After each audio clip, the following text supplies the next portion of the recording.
Halo teman-teman, sebentar ya.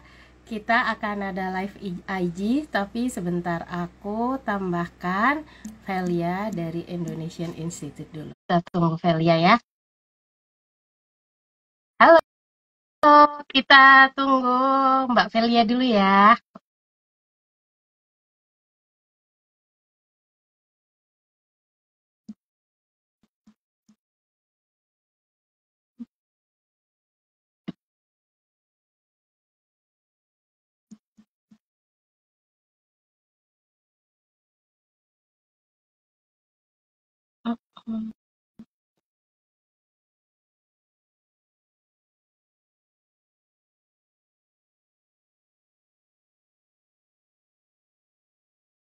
Oke, tampaknya.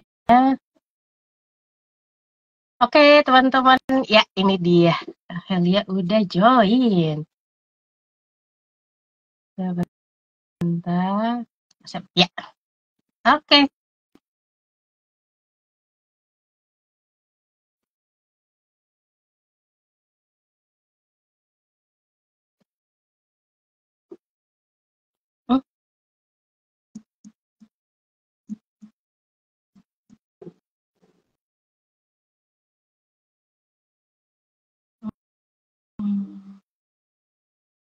Oke,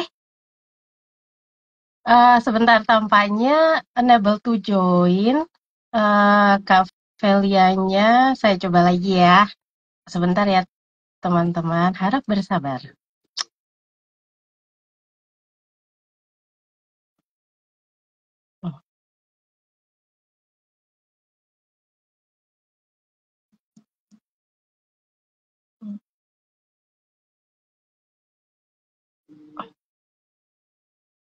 Oke, halo Kak Velia.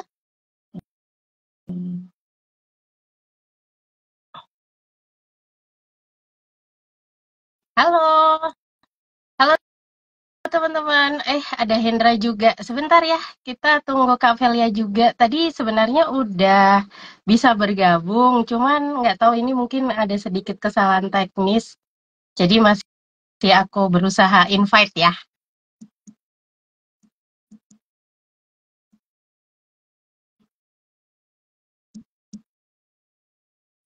Halo, halo. Sebentar ya, ini kayaknya ada kesalahan teknis karena ditulisnya unable to join. Oke, set. Oke.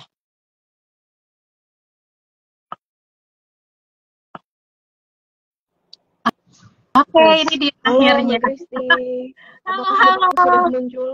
Udah, udah. Iya, tadi sempat ada kesalahan teknis. Aku kayak, Sempat unable ada to join. kesalahan teknis. Heeh, Mm-mm.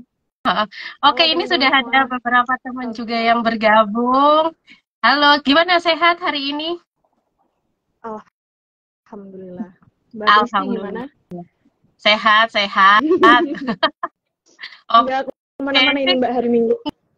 enggak, aku nggak kemana-mana nih, kebetulan di Hmm. rumah aja. Kan Uh-uh. ada live IG. Oke. Oh iya benar. Oke, sip. Ini udah berkumpul Oke juga oke. teman-teman, udah pada halo-halo. Kita bisa mulai ya. Siap. Oke, halo teman-teman semuanya. Selamat hari Minggu. Terima kasih ya udah bergabung di IG Live. Jeda Kata kali ini berkolaborasi dengan The Indonesian Institute atau biasa kita sapanya TII kayak gitu. Nah, sebelum kita mulai, izinkan saya, Kristi, mewakili Jeda Kata untuk memperkenalkan komunitas ini dulu dan organisasi ini seperti itu. Nah, Jeda Kata sendiri adalah sebuah platform aktivisme kolaboratif yang mempromosikan partisipasi orang muda dalam advokasi kebijakan. Nah, ini sejalan dengan teman-teman TII yang adalah lembaga penelitian kebijakan publik di Indonesia. Jadi pada minggu siang ini kita akan membahas tentang mau ibadah kok susah, apa iya? Bersama Kak Velia Primaresti, peneliti bidang politik TII. Nah, ini udah siap ya berarti untuk memaparkan gitu kan ya Kak Vel ya? Iya. Ya, halo teman-teman semuanya, salam kenal. Seperti yang sudah disebutkan sama Kak Kristi tadi, nama aku Velia, biasa dipanggil Velia sebagai peneliti bidang politik di TII. Jadi semoga ngobrol-ngobrol hari ini seru dan insightful gitu ya Kak. Mhm mhm. Nah, iya. Nah, kita kan mau ngobrol-ngobrol tentang kondisi keberagaman dan toleransi di Indonesia nih, kayak gitu kan. Nah, kita kan Hmm, semua tahu ya kalau Indonesia itu masyarakatnya beragam, banyak suku, habis itu agama, kayak gitu juga sangat beragam. Tapi sayangnya masih banyak aksi-aksi intoleransi yang ada di Indonesia. Salah satu aksi hmm, toleransi tersebut adalah susahnya membangun tempat ibadah gitu ya. Nah, ini iya kan betul. aku dengar nih kalau teman-teman TI ini ada riset tentang susahnya membangun tempat ibadah seperti itu sebagai bagian dari kayak aksi intoleran yang masih ada di Indonesia. Nah, Kak Feli Hmm. mungkin bisa memaparkan nih bagaimana sih keadaan di Indonesia saat ini dalam membangun tempat ibadah? Seberapa sulit nih sih bagi orang-orang dari kepercayaan atau agama minoritas seperti itu untuk membangun tempat ibadah? Silakan. Oke, thank you Mbak Kristi pertanyaannya. Teman-teman, jadi untuk membangun rumah ibadah, kita itu punya peraturan yang namanya Peraturan Bersama Menteri Nomor 9 dan Nomor 8 tahun 2006 antara Menteri Agama dan dengan Menteri Dalam Negeri begitu ya. Nah, lalu di dalam peraturan itu spesifiknya di pasal 14 ayat A dan B diatur bahwa ketika satu kelompok agama ingin membangun rumah ibadah gitu ya, mereka harus mengumpulkan 60 KTP, KTP orang-orang yang akan beribadah di situ dan juga 90 persetujuan warga sekitar gitu. Nah, aturan ini yang kemudian banyak disoroti nih Mbak dan teman-teman. Kenapa? Karena ternyata ketika diimplementasikan di lapangan, peraturan ini banyak sekali menemui kendala, terutama untuk teman-teman yang minoritas nih gitu kan, teman-teman yang mungkin secara jumlah gitu ya, agamanya, pemeluk agamanya nggak sebanyak muslim gitu. Let's say kayak teman-teman Konghucu, Hindu, Buddha begitu kan nggak begitu mainstream gitu ya di Indonesia. Mungkin di tempat-tempat tertentu aja nih yang jadi mayoritas begitu. Nah, peraturan ini yang sering banget apa ya menjadi kendala untuk teman-teman minoritas dan nggak cuma teman-teman minoritas aja sih sebenarnya untuk teman-teman mayoritas contohnya kayak Islam Ahmadiyah gitu Hmm. terus juga Islam LDII yang notabene berbeda mahzab begitu ya dengan Mhm. Islam-Islam mainstream yang lain itu juga sering banget mendapatkan diskriminasi dan penolakan gitu ketika mereka ingin membangun rumah ibadahnya sendiri begitu. Nah, kalau untuk riset TII yang khusus spesifik membahas soal ini, sebenarnya selain highlight soal 60-90 ini, Mbak, kita juga meng-highlight mungkin 3 hal utama begitu ya yang bisa aku sampaikan pada siang hari ini. Tadi selain syarat 60-90, di dalam temuan kami juga kami menemukan ternyata ada semacam sifat ego sektoral nih antara kementerian satu dengan kementerian yang lainnya gitu khususnya ya Kementerian Agama dan Kementerian Dalam Negeri gitu ya ketika misalnya mereka diminta untuk Pak gimana nih solusinya gitu Mhm. alih-alih mereka memberikan solusi mereka justru cenderung kayak lempar-lemparan gitu ini bukan Mhm. masalahku ini masalah dia ini bukan job deskku ini job desk dia something like Mhm. that gitu terus selain itu juga aparat penegak hukum yang mereka alih-alih melindungi teman-teman yang notabene hak-haknya di apa namanya didiskriminasi begitu ya mereka malah justru bersikap represif begitu kemudian nggak punya perspektif HAM dan yang lain-lain terus Mhm. temuan yang terakhir juga kendala soal FKUB begitu ya Forum Kerukunan Umat Mhm. Beragama yang sebenarnya uh, secara fungsi dan wewenang mereka itu sangat vital nih Mbak dan teman-teman untuk Mhm. apa ya untuk implementasi pembangunan rumah ibadah ini gitu tapi uh, apa implementasi di lapangan terutama di daerah-daerah itu masih banyak sekali menemui kendala terutama di bagian pendanaan gitu ya kemudian juga Mhm. ya sumber daya manusia dan yang lain-lain nah, seperti itu mungkin itu dulu sih Mbak untuk opening gitu ya untuk pemanasan gitu. Mhm. Mhm. Nah, berarti kalau gitu susahnya membangun tempat ibadah ini terjadi di banyak daerah di Indonesia ya. Bukan cuma yang Mm-mm. mayoritas penduduknya di sana Muslim, tapi mayoritas di sana penduduknya Kristen. Seperti itu kan. Iya Nah, betul. Kak Velia Mm-mm. bisa minta tolong contohkan nggak kasus yang berbeda ketika itu terjadi di tempat yang mayoritas Muslim sama mayoritas Kristen atau Hindu misalnya seperti itu. Oke, jadi mungkin sebelum ke sana, salah satu narasumber penelitian kami itu menyampaikan satu poin yang menurut kami menarik gitu ya, Mbak, bahwa diskriminasi dalam pembangunan rumah ibadah ini tuh terjadi karena adanya semacam apa ya, uh, hegemoni mayoritas gitu ya, dan kemudian mayoritas ini nggak cuma dimaknai sebagai muslim aja gitu, tapi mayoritas pemeluk agama yang ada di tempat itu gitu kan. Nah, tadi kalau misalnya Mbak Kristi nanya soal contoh gitu ya, di Papua Barat kalau nggak salah itu pernah ada terjadi penolakan ketika mau dibangun menara masjid begitu. Itu kalau kita tahu Papua kan mayoritas penduduknya beragama Kristen Katolik begitu ya. Sehingga ketika mereka menemui teman-teman yang beragama Muslim dan teman-teman Muslim ini ingin membangun rumah ibadahnya, kemudian rumah ibadah itu ditolak gitu.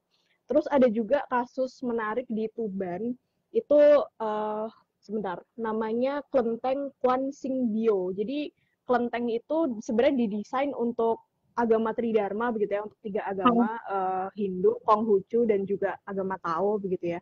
Lalu kemudian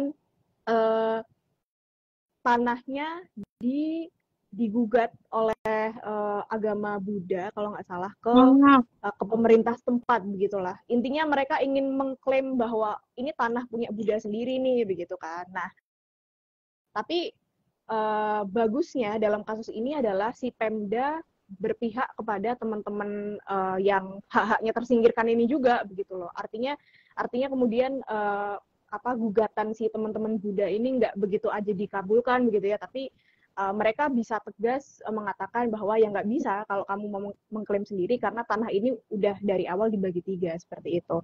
Nah, dalam kasus ini kan juga sebenarnya menunjukkan bahwa dalam banyak kasus pembangunan rumah ibadah dan intoleransi di Indonesia, peran Pemda itu juga sangat sentral gitu ya, sangat vital gitu. Juga kasus di Cilegon gitu misalnya Mbak, kalau teman-teman tahu di Cilegon itu kan sama sekali nggak ada gereja ya, jadi teman-teman Kristen Katolik yang domisili di Cilegon itu biasanya kalau ibadah mereka di luar di luar domisili mereka gitu. Nah, itu juga terjadi karena Pemdanya nggak bisa merangkul minoritas gitu ya, mereka cenderung nurut gitu dengan tekanan mayoritas yang sikapnya intoleran dengan dalih misalnya ya kita nggak bisa ngadain gereja karena biasanya alasannya karena sejarahnya Cilegon itu mayoritas Islam dan yang lain-lain seperti itu. Itu sih mungkin Mbak kalau untuk kasus-kasus yang di luar Islam gitu ya, di luar Islam Kristen gitu. Oke, iya, ini menarik kan, berarti kalau kita ngomongin konteks mayoritas dan minoritas itu bisa berbeda tiap daerah kayak gitu ya. Soalnya kan kalau Betul. kita ngomong konteks Indonesia itu kan orang-orang pasti ngomongnya oh mayoritas itu Islam, minoritas itu selain Islam gitu kan, Kristen, Hindu, Buddha, Konghucu seperti itu. Cuman kita juga harus melihat per daerah bagaimana ya kasusnya.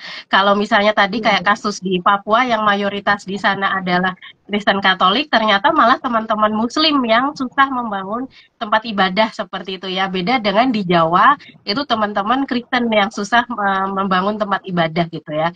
Jadi kita memang harus melihat konteksnya biar kita juga bisa menganalisis seperti itu ya, secara lebih kontekstual bagaimana sih kesulitan ternyata semua agama di Indonesia ini kalau dihadapkan tiap wilayah gitu kan ternyata beda mayoritas dan minoritasnya, tapi ada sama-sama di sini pesannya itu minoritas itu tetap kesusahan membangun tempat ibadah, dan itu tadi berarti diperlukan peran Pemda yang tegas, nggak hanya melihat dari sudut pandang mayoritas tapi minoritas seperti itu ya.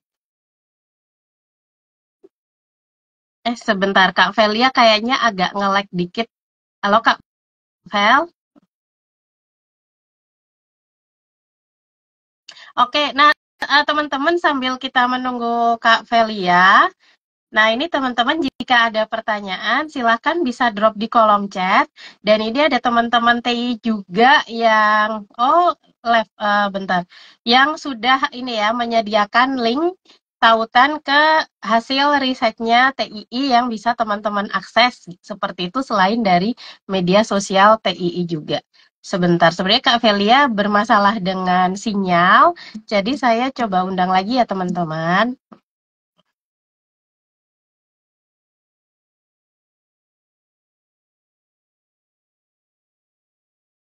Iya, kebetulan memang hari ini ini ya sedang cuaca juga sedang kalau di tempat saya di Bogor kebetulan hujan, jadi memang deg-degan juga nih soal sinyal. Ya, kita coba.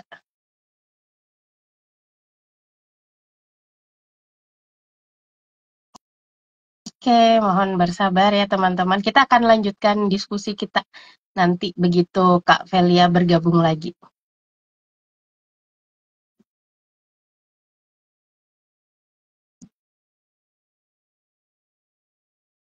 Hmm.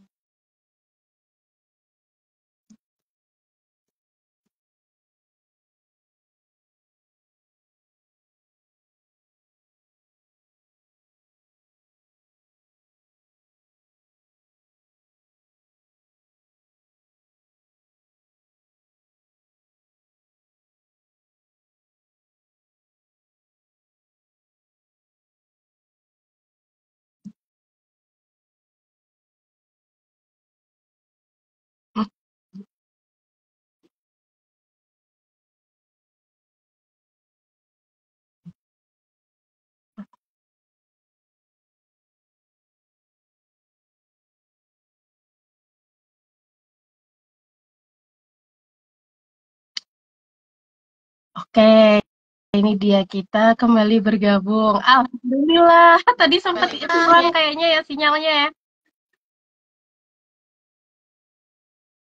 Lanjut. Halo, Kak Velia bisa dengar aku? Bisa, bisa. Suaramu kayaknya agak ini deh, nggak agak patah-patah. Heeh. Coba sekarang kayaknya udah lumayan jelas. Bisa dengar aku nggak?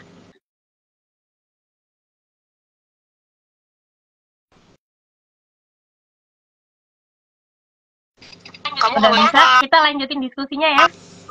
Oh, bentar. Gangguan lagi. Mohon maaf ya teman-teman ya. Oke. Halo. Oke. Ini Halo, udah halo. normal nih kayaknya. Oh, udah normal. Normal. Alhamdulillah.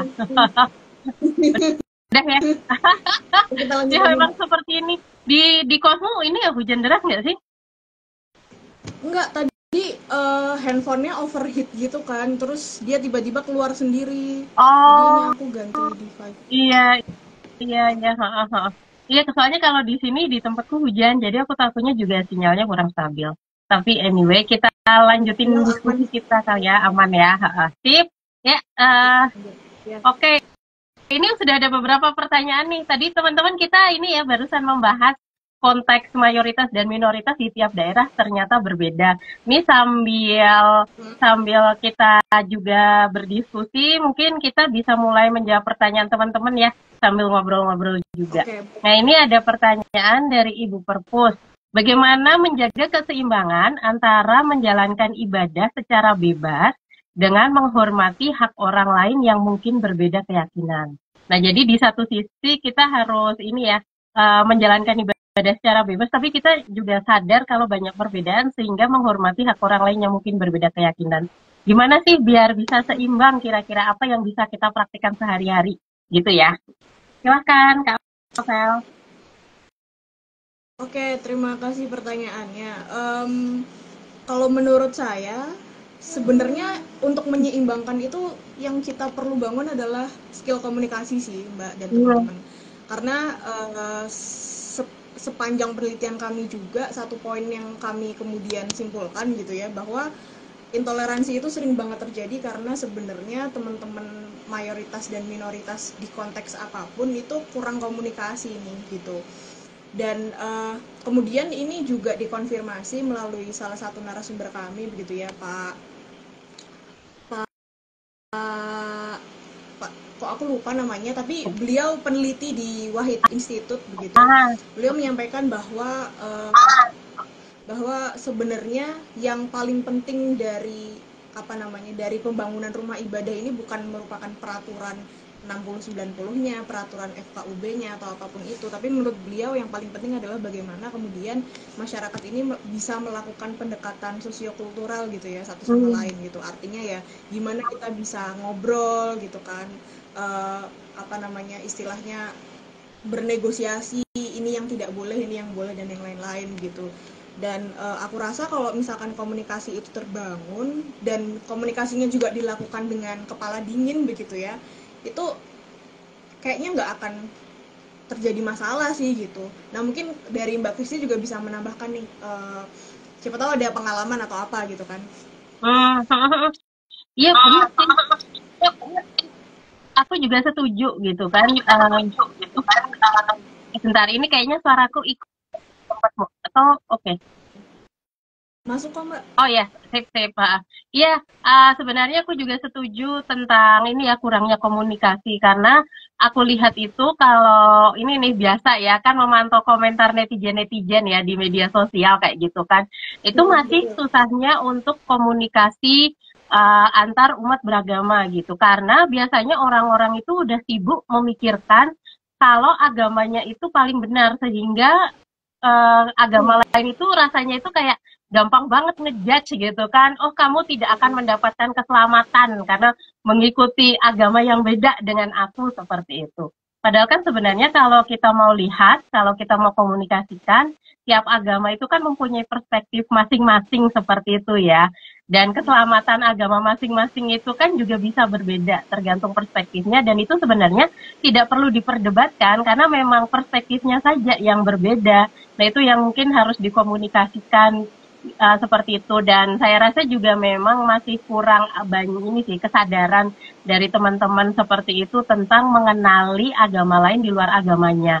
Mungkin yang selama ini salah kaprah itu ketika kita ngomong oh mau mempelajari agama lain gitu kan itu mikirnya kayak mau pindah agama nih padahal kan enggak ya padahal kan cuman kayak kita pingin tahu kayak apa sih agama apa namanya lain itu gitu. Seperti kemarin sebenarnya kan saya Katolik ya, dan pas kunjungan Paus kemarin itu agak senang juga sih karena banyak teman-teman Muslim itu bertanya Lebih kayak dengerin Mbak. peran Paus di Katolik, bedanya Katolik sama Kristen. Nah dialog-dialog itu sebenarnya yang perlu dibangun nggak langsung asal ngejudge kamu nggak bakal selamat karena beda agama kayak gitu-gitu. Itu sih Ya, setuju-setuju memang poin bener sih. yang Kemarin Mbak ini ya. Kristi GBK berarti. Gimana? Kemarin Mbak Kristi ikut misa di GBK juga berarti. Oh tentu tidak. Maklum nih introvert garis keras, jadi kayak begitu membayangkan, Misanya aduh lewat banyak YouTube. orang udah kayak tersedot energinya. Tapi kemarin Iya, ini sih iya nyimak kan. lewat YouTube seperti itu dan senang juga karena memantau komen-komen di YouTube itu banyak teman-teman dari agama di luar Katolik, teman-teman Muslim, Protestan, Hindu seperti itu banyak komentar-komentar yang menghargai juga. Jadi itu kayak wah sebenarnya masih ada hawa-hawa positif untuk keberagaman di Indonesia. Gitu sih. Sip, Benar. sip. Ini menarik sih kalau Ini kita juga ngomong ini ya. kalau aku Hmm? ini kalau aku boleh nambahin ya Mbak, jadi ada Hmm? cerita waktu kami diminasi ke Jogja gitu Hmm? ya. Jadi ada salah satu mahasiswa itu cerita di dekat tempat tinggal dia tuh ada gereja, cuman gerejanya menurut si mahasiswa ini eksklusif Hmm? banget gitu.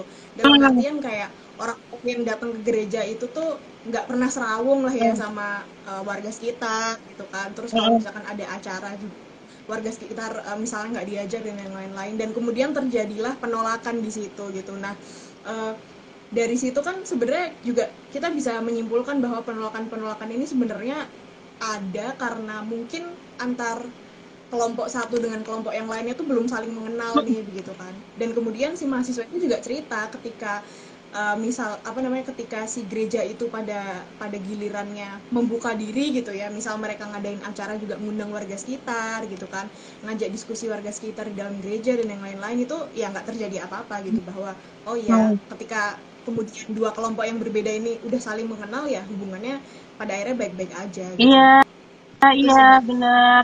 Nah, kayak gini sih yang harus dijembatani ya komunikasinya. Nah, ini menarik nih kalau kita ngelihat Indonesia kan banyak ya anak-anak muda kayak gitu. Nah, ini nyambung juga nih ke pertanyaannya dari Kak Ulina. Selamat sore Kak Velia dan Kak Kristi. Nah, ini bagaimana dapat mengambil peran dalam mempromosikan toleransi beragama di masyarakat, khususnya anak muda ya. Kira-kira apa sih yang bisa anak muda lakukan untuk mengambil peran dalam mempromosikan toleransi beragama di masyarakat nih, menurut Kak Velia? Oke, mungkin, oh ya terima kasih pertanyaannya Kak Ulina.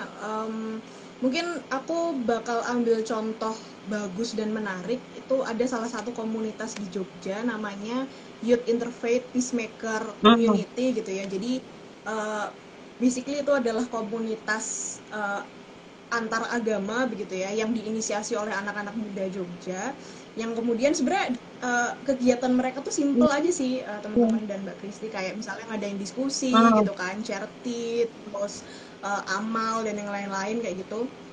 Eh, tapi mereka lakukan apa namanya bergiliran dan keliling-keliling tempat ibadah yang ada di Jogja gitu. Dan kemarin waktu kita diseminasi juga kita kebetulan kolaborasi salah satu dengan teman-teman YIPC begitu ya. Nah itu menarik tuh. Jadi mereka cerita gitu ya bahwa misalnya ketika mereka ngadain satu diskusi ketika apa namanya bulan ini misalnya diskusinya di gereja A gitu ya bulan hmm. depannya lagi di masjid B gitu terus bulan depannya lagi ntar cari tempat ibadah lain gitu Hmm. dari agama lain gitu. Nah menurutku ini langkah yang cukup apa ya cukup kreatif juga gitu ya untuk membuat teman-teman uh, pemuda ini mengenal bahwa oh oke, di luar agama Islam yang notabene mayoritas di Indonesia itu juga ada kepercayaan-kepercayaan lain gitu kan. Dan di antara kepercayaan-kepercayaan itu lain itu juga ada semacam denominasi lain Hmm. nih kayak misalnya di Kristen kan ada Kristen Protestan, kemudian ada Kristen Advent, Kristen Mormon gitu ya. Itu juga perlu tuh di apa namanya dikenalkan begitu. Dan kalau teman-teman tahu juga ada misalnya jaringan Gus Durian gitu ya itu kan juga sering banget ngadain diskusi-diskusi lintas agama gitu kan. Kemarin waktu kita di Jogja juga menarik banget itu ketemu dengan misalnya teman-teman Islam Syiah gitu yang notabene juga minoritas gitu di Indonesia, teman-teman Islam Syiah, terus juga ada teman-teman Hindu, teman-teman apa namanya dari penghayat begitu ya. Nah, uh, jadi ketika pertanyaannya gimana caranya anak-anak muda ini bisa mengambil peran dalam mempromosikan toleransi, uh, mungkin at least dimulai dari diri sendiri dulu Hmm. gitu ya untuk mau mengenal lebih tentang komunitas di luar kita gitu. Kalau istilah kerennya mungkin kita mau untuk keluar dari zona nyaman gitu kali ya. Punya Hmm. teman-teman yang di luar agama Islam gitu, misalnya kalau kita Islam gitu dan yang lain-lain. Kayak gitu sih mungkin. Oke, oke. Sip-sip ya, mulai dari diri sendiri berarti ya. Ini ada sedikit tambahan tadi dari Mbak Dinda yang dari Wahid Foundation, Pak Ahmad Suwaidi, Oh salah satu narsum iya Pak riset TII. benar. Mm-mm. Thank you Mbak Dinda. Oke, nah ini tadi kan mulai dari diri sendiri nih. Nah ini bisa nyambung nih ke pertanyaan Kak Rabu-Abu. Jadi kalau kita mau mulai diri sendiri, bagaimana nih sebaiknya kita menyikapi hal-hal viral seperti ini? Hal-hal viral tentang channel YouTube Ustadz Alfian Tanjung yang viral akhir-akhir ini soal kedatangan Paus Fransiskus sebagai bentuk kristenisasi terselubung. Nah ini kan ini ya sering banget ya di media sosial. Ini kan seliweran ya sana sini opini orang-orang. Nah gimana sih sebagai anak muda tadi ya kita itu mengcounter hal-hal yang ada di media sosial seperti ini yang kadang itu kurang bagus untuk mempromosikan nilai-nilai toleransi di Indonesia. Oke, iya nih menarik banget ya kemarin lucu juga sih karena aku juga mengikuti bagaimana timeline di Twitter gitu Hmm. ya masyarakat menanggapi kedatangan Paus Fransiskus dan ternyata banyak juga gitu yang apa namanya sinis gitu ya dengan kedatangan beliau. Nah, kalau bagi saya pribadi sih sebenarnya apa namanya pendapat atau opini yang semacam itu tuh sah-sah aja gitu ya sah-sah aja dalam artian oh ya udah itu perspektif mereka seperti itu gitu. Nah kita yang mungkin notabene lebih punya perspektif yang toleran gitu ya, eh, kayaknya jangan ini deh, jangan cepet tersulut aja gitu dengan opini-opini yang sekiranya berseberangan dengan kita gitu. Dan apa namanya, bagi saya sih untuk opini yang mungkin bisa dibilang apa ya, keras gitu ya, radikal, selama itu selama itu masih ada di dalam kepala ya udah aja gitu. Itu hanya at the end of the day itu hanya opini aja gitu. Yang menjadi bahaya adalah ketika misalnya pemikiran atau opini itu bisa dipakai untuk ya misalnya memobilisasi orang dan apa namanya menimbulkan kekerasan gitu, misalnya ya mempersekusi teman-teman minoritas dan yang lain-lain gitu. Jadi seperti itu sih mungkin untuk apa namanya untuk menyikapi begitu ya, yang bisa kita mulai dari diri kita sendiri gitu sih. Kalau mungkin kalau kasusnya itu terjadi di circle terdekat kita, kita juga mungkin bisa kali ya untuk apa namanya pelan-pelan ngasih tahu gitu bahwa pandangan yang kayak gitu tuh salah loh gitu misalnya, atau kita tuh harus toleran loh gitu misalnya gitu. Tapi kan itu lagi-lagi balik ke namanya ke pribadi masing-masing ya, artinya kayak apakah orang itu tuh approachable atau enggak nih untuk tahu gitu kan, untuk kita apa namanya beri perspektif lain gitu. Seperti itu sih. Jadi lagi-lagi ya harus tahu konteksnya juga gitu. Itu Mbak Kristi. Mungkin Mbak Kristi Oke. juga bisa menambahi. Iya, ini sebenarnya benar sih apa yang tadi dirimu katakan ya. Kita kan nggak bisa mengontrol opini orang lain ya. Itu kan memang pendapat mereka. Dan kalau misalnya kita itu cepat tersulut amarahnya, yang terjadi malah biasanya kan perang lewat keyboard atau keypad ya. Perang lewat media sosial Betul. kayak gitu. Jadi tetap tetap apa ya, tetap adem kayak gitu. Nah, kalau bisa malah memproduce konten-konten yang bukan membenarkan hal itu sih, tapi mengasih perspektif yang lebih inilah, lebih toleran seperti itu ya. Memberi Jika bisa, alternatif lain gitu ya. iya, jadi melihat dari perspektif lain seperti itu, dan itu ya yang memicu toleransi, bukan malah yang ngompori seperti itu kan. Jadi kayak Benar. gitu sih kalau ini aku rasa ya biasanya gitu. Karena memang kalau di media sosial itu kalau udah saling komen-komenan nggak akan ada habisnya memang kayak Benar. gitu. Nah, tapi kan kalau kita ngomongin soal ini ya, tadi toleransi umat beragama, lalu soal pembangunan rumah ibadah, kan kita perlu tadi ya, adanya peran pemerintah yang kuat. Nah, gimana sih kita entah anak muda dan juga anak muda bersama orang-orang lain seperti itu bisa melakukan advokasi nih ke pemerintah supaya pemerintah itu mau lebih toleran, lebih menghargai umat-umat minoritas dalam beribadah. Oke. Sebenarnya kalau advokasi itu lebih kayak apa ya? Apa ya bilangnya, kayak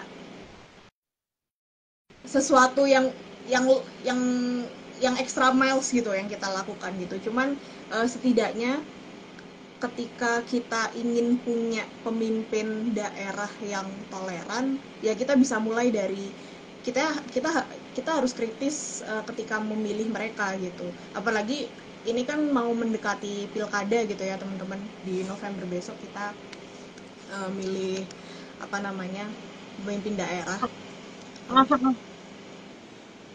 Oh oke, aku kira ini. Oke lanjut. Jadi November besok kan kita pilkada nih. Jadi untuk teman-teman muda gitu, mungkin bisa apa namanya, bisa mulai dari sana gitu. Kita bener-bener bisa background check mereka, gimana misalnya track record mereka terhadap kelompok-kelompok yang let's say radikal gitu misalnya, atau gimana perspektif mereka terhadap isu-isu tertentu, gimana ketika mereka menghadapi permasalahan intoleransi di daerah mereka gitu ya. Itu bisa dicek gitu. Dan seyogyanya sih teman-teman apa namanya teman-teman pemuda gitu ya bisa bisa memilih berdasarkan rasionalitas itu gitu. Dan kemudian juga dari sanalah tercipta satu pemerintahan dengan pemimpin yang setidaknya mereka punya perspektif yang lebih toleran seperti itu sih. Nah, kalau untuk advokasi kebijakan, eh, aku rasa sih mungkin ini bisa dilakukan lebih kepada berkelompok gitu ya. Mungkin kalau untuk teman-teman pemuda gitu, untuk teman-teman mahasiswa gitu misalnya yang aktif di BEM atau di apa namanya kegiatan-kegiatan mahasiswa tertentu yang menyuarakan isu-isu toleransi gitu ya. Itu bisa juga tuh mengadvokasikan misalnya bikin kajian gitu kan, kemudian melakukan audiensi ke pemerintah gitu. Terus juga misalnya melakukan aksi dengan tentunya juga didasari oleh kajian yang kuat gitu ya, kenapa kok aksi ini kemudian dilakukan kayak gitu misalnya, seperti itu sih. Dan apa namanya, iya ya kayak gitu sih kalau untuk advokasi ya Mbak Kristi. Iya, benar. Ini ya jangan lupa tadi ya harus diiringi dengan kajian yang kuat ya. Dan berkelompok supaya suaranya lebih besar dan lebih banyak seperti ya. Nah, nanti kalau teman-teman ini nih anak-anak muda atau teman-teman di daerah ingin mengadvokasi isu-isu seperti ini, bisa juga nih berarti pakai penelitian yang sudah ada ini ya dari The Indonesian Institute ya. Betul. Ya, hasil-hasil Iya. penelitiannya itu bisa juga tuh teman-teman gunakan untuk bahan advokasi tentang kasus-kasus intoleransi atau pembangunan rumah ibadah yang dipersulit, seperti itu. Nah, ini ada tambahan nih Linknya ada dari di bawah, Kak. sudah di sini nih teman-teman kalau mau download. Ya, ini udah aku pin nih kalau mau download. Ada juga di medsosnya TII ya. Bisa nanti teman-teman lihat di medsos Instagramnya dari Indonesian Institute. Nanti ngelink ke website dan juga laporan penelitiannya kayak gitu. Nah, ini ada tambahan nih dari Kak Cintania. Nah, tadi yang soal virtual nih, yang soal medsos. Lesson learned-ku dari peringatan darurat kemarin adalah kalau ada komen-komen yang sangat berseberangan dan ekstrim, itu jangan ditanggapi seperti komen share dan lain sebagainya. Di-report dan blok saja kalau berbahaya. Kalau mau expose bisa screenshot dan bagikan, jangan di-share. Pokoknya jangan dikasih panggung. Nah, setuju nih. Nanti semakin banyak di-share, semakin ngetop dia dan semakin tersebar luas ya. Jadi malah susah kita batasi. Lebih baik itu report, blog, screenshot aja kalau mau di-share gitu ya teman-teman ya. Ya jangan Makanya kasih kan panggung. penting untuk nggak cepat tersulut itu tadi kan Mbak, nggak cepat tersulut dengan hal-hal yang kita rasa bertentangan atau berseberangan. Itu setuju juga sih dengan apa yang disampaikan Intan di kolom chat. Iya benar. Nah ini Mbak Dinda juga bilang jadikan momen Pilkada 27 November mendatang untuk waspada. Sama rekam jejak cakada yang intoleran, jangan dipilih jadi pemilih cerdas. Nah ini setuju banget. Nah kalau teman-teman TI melihat nih, sejauh ini nih menjelang pilkada seperti itu kira-kira isu ini itu potensial digoreng nggak sih? Lalu kira-kira banyak nggak sih ini calon-calon bakal-bakal yang maju ini akan mengusung isu-isu seperti ini menurut teman-teman?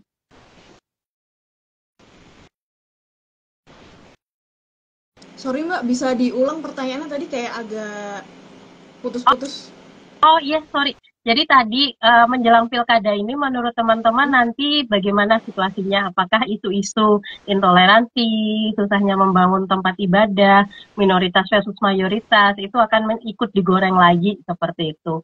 Kira-kira dan kalau dilihat dari bakal calonnya ya, apakah mereka akan mengusung isu-isu ini lagi seperti beberapa tahun yang lalu seperti itu? Oke, sebenarnya kemungkinan itu tuh pasti ada sih ya Mbak kalau menurut saya gitu. Eh, Setidaknya kita lihat dari apa namanya, dari calon-calon yang yang bisa dibilang terkenal lah ya, kayak calon-calon di DKI Jakarta, terus juga calon-calon di Jawa Timur, di Jawa Tengah gitu kan. Itu uh, gimana Mbak?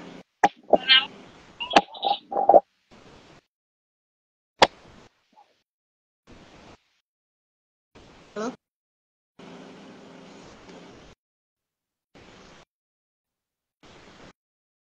Oh, Halo sekarang Mbak. Tadi yang oke. Tadi suara Mbak Kristi malah kayaknya nggak masuk di aku deh. Nah, ini juga hilang lagi nih sekarang. oh, bilang lagi, tapi suaramu kedengaran sih, jadi mungkin bisa Ini rada putus-putus. Oke, mungkin bisa aku lanjutkan dulu kali ya. Kayak gitu. Nah, tapi kan kita nggak pernah tahu ya teman-teman untuk calon-calon yang ada di daerah-daerah terpencil gitu yang mungkin secara nasional nggak pernah terekspos gitu kan. Lagi-lagi kita tahu ada Cilegon gitu, ada Depok yang secara indeks itu teman-teman mungkin bisa cek juga gitu ya di website itu dinobatkan sebagai daerah paling intoleran gitu ya. Ada juga Bekasi gitu kan, contohnya kalau yang di Jawa kayak gitu. Kalau yang di Sumatera mungkin daerah-daerah Sumatera Barat itu juga banyak indeks intoleransinya begitu kan. Kemudian Aceh kayak gitu. Nah kita juga belum tahu nih dan belum ngecek juga lebih tepatnya gitu ya calon-calon yang diajukan itu seperti apa dan bagaimana track recordnya gitu. Nah, balik lagi tadi bahwa apa namanya kemungkinan itu pasti selalu ada gitu ya. Terlebih isu agama ini kan isu yang apa ya, yang seksi lah ya menurut saya, yang pasti semua orang kalau ngebahas agama tuh gampang tersulut nih gitu Hmm. emosinya gitu kan, gampang goreng gitu. Kita udah pernah punya pengalaman dengan DKI Jakarta di tahun 2017 dan itu sangat Hmm. mengerikan gitu ya. Hmm. Semoga jangan sampai terjadi lagi begitu kan.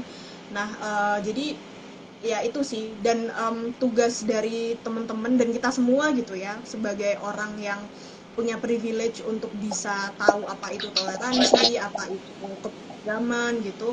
Ya kita juga perlu ini sih, sedikit demi sedikit mengedukasi kalau bisa, kalau enggak ya berarti kita mulai dari diri kita sendiri dengan tadi misalnya enggak mudah tersulut dengan pandangan-pandangan yang berbeda dengan kita. Kayak gitu sih, Mbak. Kalau dari Mbak Kristi gimana nih? Tambahin aja sih, benar tadi mulai dari kita sendiri jadi pemilih yang cerdas ya. Kita tahu kalau mau Mm-mm. milih rekam jejaknya seperti apa, seperti itu kan. Terus kalau ada calon-calon yang mengusung isu-isu intoleran, kita harus juga kayak gimana ya, posisinya itu nggak usah mudah tersulut dulu, tapi cek dan recheck fakta-fakta yang ada dulu seperti itu ya. Well, iya. Nah, memang agak-agak susah kalau soal isu kepercayaan atau identitas itu kan ngaruhnya ke psikologi orang ya. Jadi orang itu kan mudah tersulut karena mikir ah ini punya identitas yang sama kayak gitu. Padahal kan belum tentu Iya. faktanya juga kita harus cek recheck dulu ya. Jadi pemilih yang cerdas seperti itu ya. Ini menarik menarik seperti itu kasusnya. Nah, kalau ini nih kita ngomongin tadi kembali ke susahnya membangun tempat ibadah. Kira-kira nih ke depan, Mm-mm. 5 tahun ke depan itu, karena aku melihat ini isu yang berulang terus ya di Indonesia beberapa tahun Iya. sekali atau dalam setahun itu bisa berkali-kali ada kesulitan membangun tempat ibadah gitu. Apa yang bisa kita lakukan secara komunitas nih bareng-bareng anak muda, orang dewasa bergerak bersama supaya ke depan tidak ada lagi pelarangan pembangunan tempat ibadah kepada minoritas agama seperti itu.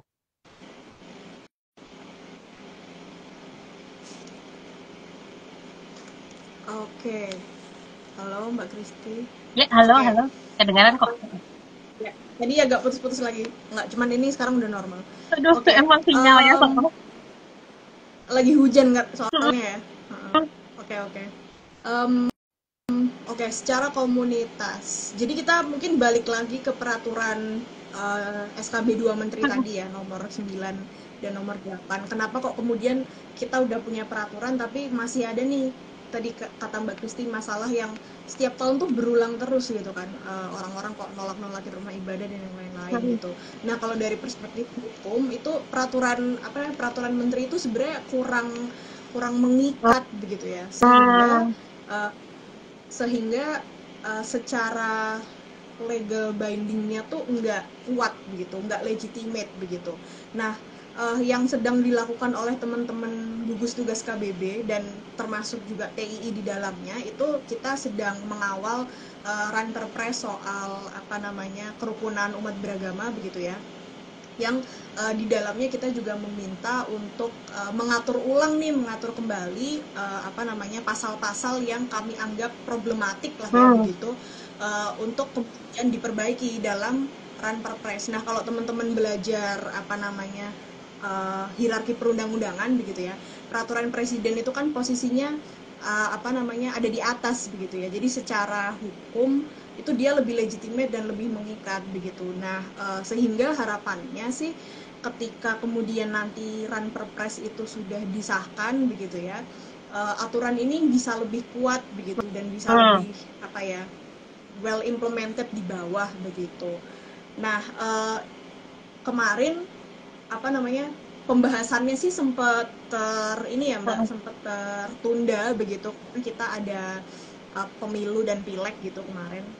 Dan berdasarkan informasi yang kami dapatkan juga, kenapa kok kemudian ditunda, karena lagi-lagi agama ini kan isu yang sensitif begitu ya, takutnya nanti disalahgunakan untuk kepentingan kampanye, untuk kepentingan politik dan yang lain-lain begitu. Seperti itu sih. Nah, tadi balik lagi gitu di pertanyaan apa yang kemudian bisa kita lakukan secara berkelompok gitu ya. Tadi kalau teman-teman gugus tugas yang sekiranya memang punya resource dan punya network ke sana, ya kami melakukan advokasi untuk pengesahan Ranperpres ini gitu. Nah, tapi balik lagi gitu ya,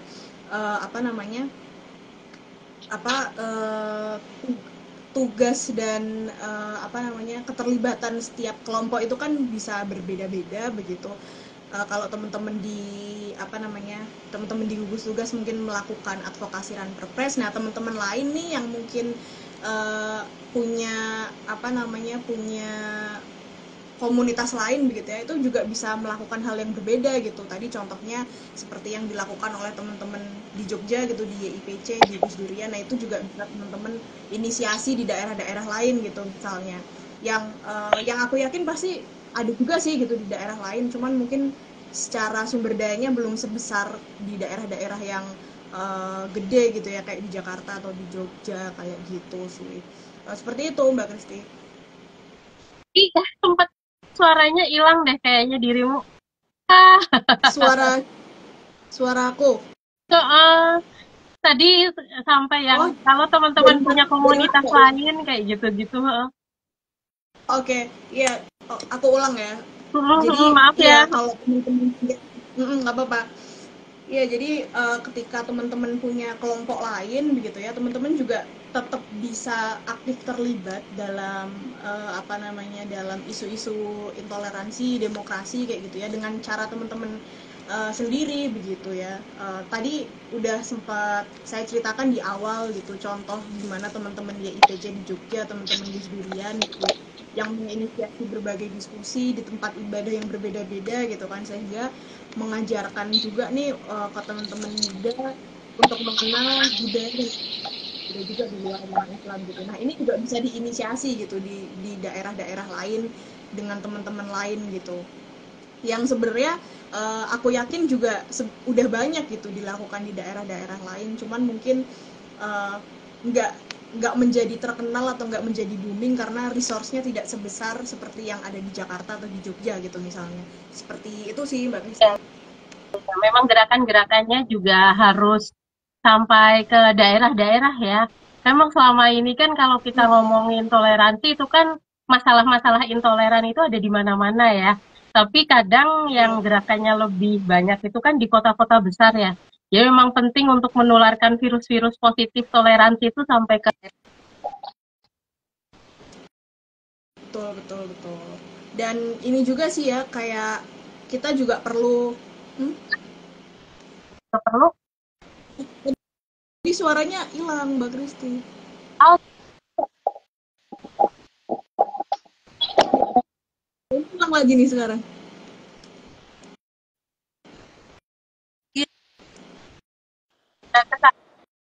ini suaranya. Oh, oke, udah muncul. Ya, ya tadi gimana dirimu mau menambahkan apa?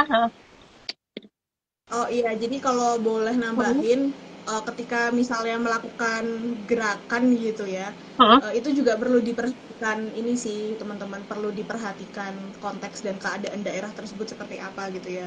Jadi misalnya ketika teman-teman ingin mengadvokasi isu intoleransi di Cilegon atau di Depok yang notabene orang-orangnya rada hardcore nih gitu ya, itu juga pendekatannya dan cara komunikasinya perlu beda gitu. Nah, teman-teman mungkin bisa belajar dari ya siapapun itu yang teman-teman anggap lebih senior atau mungkin punya ilmu lebih soal gimana sih kita berkomunikasi dengan asertif gitu, misalnya gimana kita menyebutkan satu rekomendasi kebijakan dan lain-lain kayak gitu. Kita nggak bisa memaksakan satu ide yang cukup breakthrough gitu ya, yang cukup cukup keras gitu ya, seperti misalnya kayak ya kamu harus toleran gitu. Itu kan bisa jadi ide yang seperti itu tuh dianggap keras banget gitu kalau kalau kita ngomongnya ke orang-orang yang ada di Cilegon, yang ada di Depok, yang ada di Sumatera Barat gitu kan. Jadi memang skill untuk bisa apa namanya punya pendekatan yang pas itu kemudian menjadi penting sih Mbak, kayak gitu. Jadi kita juga harus melihat ya ke siapa kita mengadvokasi dan bergerak bersama. Kita juga harus mempelajari ya supaya kita tahu. Iya.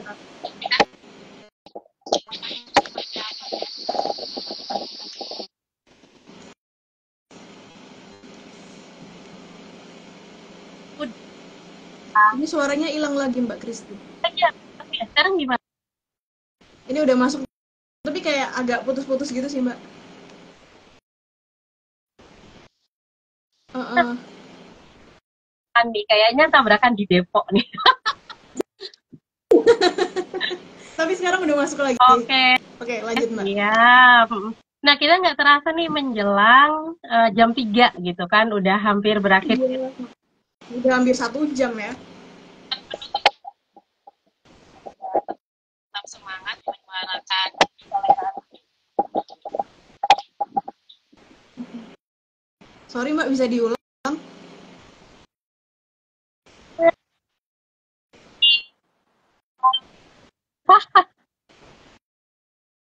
Oke, coba diulang lagi Mbak. Sekarang udah. Jadi, ini pesan sekarang penutup untuk anak-anak muda supaya tetap semangat menyuarakan toleransi. Oke. Nanti mungkin di akhir bisa ditambahkan oleh Mbak Kristi juga kali ya. Jadi untuk semangat tetap menyuarakan isu intoleransi, yang pertama menurut saya sih kita perlu tahu kenapa menjadi toleran itu penting begitu ya.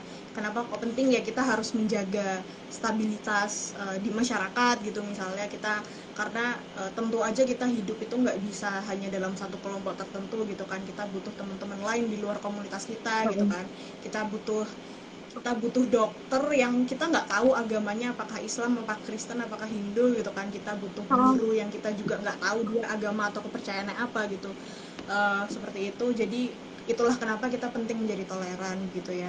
Nah, ketika teman-teman tahu pentingnya menjadi toleran, aku rasa sih dari situ timbul semacam motivasi tersendiri sih Mbak, kenapa kok kemudian isu-isu intoleransi itu harus selalu diperangi begitu ya, quote on quote, harus selalu dilawan begitu. Nah, kayak gitu. Jadi mungkin di sini kalau misalnya ada teman-teman yang masih merasa masih punya pandangan yang oh enggak kok agamaku paling bener gitu ya, pandangan yang cukup hardcore, nah teman-teman mungkin bisa mulai berefleksi lagi gitu ya, pertanyakan lagi ke dalam diri gitu, apa iya gitu kan, kayak judul diskusi kita hari ini nih gitu kan, apa iya bener gitu kan agama kita yang paling bener sementara agama orang lain itu salah dan yang lain-lain. Seperti itu sih mungkin ya kalau dari aku Mbak.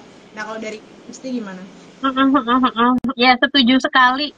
Gitu kan kita harus berefleksi. Jadi jangan sampai pada akhirnya nilai-nilai intoleransi itu lebih kuat dan malah mempersulit yang lain ya. Kayak masa ibadah aja dipersulit, apa iya. Nah, supaya ibadah ini tidak dipersulit memang kita harus berefleksi ya, berefleksi ke diri sendiri, ngelihat lingkungan sekitar, bahkan bisa melihat nilai-nilai budaya Indonesia di masa lalu.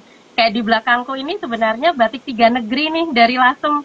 Jadi batik 3 negeri itu filosofinya dia pakai 3 warna. Warna biru dari Pekalongan, merah tua dari Lasem, dan sogan coklat itu dari Solo. Jadi dari 3 daerah Indonesia yang berbeda, yang di situ itu kebudayaannya juga berbeda seperti itu, tapi disatukan dalam satu kain sehingga menjadi indah dan itu melambangkan persatuan Indonesia dari daerah-daerah yang berbeda. Nah kan sebenarnya banyak ya nilai-nilai tradisional atau lokal di Indonesia itu yang sudah melambangkan persatuan gitu, tapi kurang kita gali. Nah, mungkin kita juga bisa seperti itu kan, belajar, berefleksi, oh ternyata ini sudah ada di Indonesia sejak zaman dulu dan nenek moyang kita juga udah menanamkan itu gitu. Menarik sih Benar. sebenarnya kalau kita diskusi tentang toleransi ya. Iya. Dan ini Mbak, kalau aku boleh menambahkan gitu ya, kan apa namanya, pemerintah kita itu kan selalu bergembar-gembor soal ya kita negara demokrasi dan yang lain-lain seperti itu ya. Justru ketika kita mengaku sebagai negara demokrasi, kita nggak bisa menyeragamkan satu pandangan tertentu untuk bisa dipahami semua orang begitu kan. Justru poin dari demokrasi itu adalah bagaimana pandangan yang beda-beda ini gitu kan bisa dilindungi hak-haknya gitu kan, dan bisa tetap eksis gitu loh, dan berdampingan tanpa ada gontok-gontokan satu sama lain gitu. Itu kan kemudian yang menjadi esensi dari demokrasi itu sendiri, seperti itu. Betul sekali, setuju sekali. Justru malah berbeda-beda itu warnanya semakin kaya seperti itu ya. Iya. Menarik nih. Nah, kalau ada teman-teman yang berminat, tadi ada yang nanya nih, gimana sih gabung TII? Nah, teman-teman nanti bisa melihat ya di media sosialnya TII seperti itu. Kadang ada kesempatan jadi volunteer, jadi intern atau pembukaan staff, bisa bergabung di situ atau menghubungi admin medsos TII. Nah, kalau ingin tadi melakukan advokasi tentang pembangunan rumah ibadah, bisa menggunakan makalah kebijakan yang sudah dihasilkan oleh TII yang teman-teman bisa akses di medsos maupun website TII seperti itu ya. Senang sekali nih siang ini collab kita meskipun ini ya ada masalah-masalah teknis ya. Sayang banget ada masalah teknis, cuman seneng banget sih diskusi ini seperti itu. Nah ini udah. Semoga di lain kesempatan kita bisa diskusi lagi lebih intens. Iya, iya siapa tahu di kantor TII di Jakpus. Iya benar. Iya makasih loh Kak Feli, makasih teman-teman TII atas collab perdananya Jeda Kata dan TII ya. Semua yang sudah bertanya. Iya. Benar nih, mari kita lanjutkan untuk Indonesia damai dan toleran. Dadah. Kak Feli, dadah teman-teman semua. Selamat sore semuanya ya, selamat melanjutkan hari Minggu. Terima kasih.